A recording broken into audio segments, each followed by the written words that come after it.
Hello there, guys. Welcome back to a short online tutorial. It's your good friend Jack from Blue Sky Graphics back again to show you some cool stuff. What I want to do today, guys, is show you how we can use the gradient swatch tool in Adobe InDesign just to help us create real cool gradients that you can apply across multiple forms of graphic design. A couple of different steps in the sense of creating gradients compared to Photoshop and Illustrator, but I'll be showing you everything that you need to know. First of all, what I would suggest you to do is to get your gradient window out and also your color window out. How do we do that? If we go to window, color, the first one there, and if we go to window, color, we also have gradient, like so. So what we'll do, put our gradient option in here, like so. And I'm just going to simply show it to you by using a shape. So I'm going to come through and use our ellipse tool here, press shift to create an ellipse, like so. Now, at the moment, what we have is we have a stroke with no fill in it. So what I'm going to do is swap the fill and the stroke around. Just come over to our little options up here and use this little arrow to swap that around. Now I want to apply a gradient to this.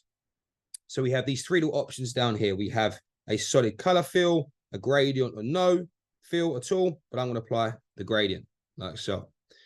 Now, this is the gradient swatch tool here. And what this does, this allows us to determine the angle of the gradient that we want to go. So, for example, if I click and drag here with my mouse, like so, left and right, change the angle.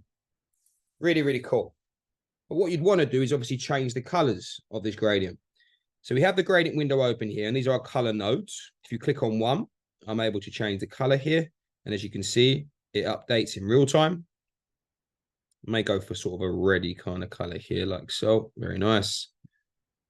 And yes, of course, yet again, you can use the gradient swatch tool to manipulate the angle of that particular gradient. Also, as well, what you have is we currently have a linear gradient being used, but we can change that to a radial. So I can come through now, create a radial angle like so. I may even actually, let's add another color stop here. So if I move that one there, if you just hover to the bottom and click, you can add another one in there. So if I was to come through, just do a real sort of light one like so. And as you can see, it's very easy for me to create 3D looking objects using the radial gradient and the gradient swatch tool to determine the angle, like so. And there you have it, guys. That's how you use the gradient swatch tool in Adobe InDesign.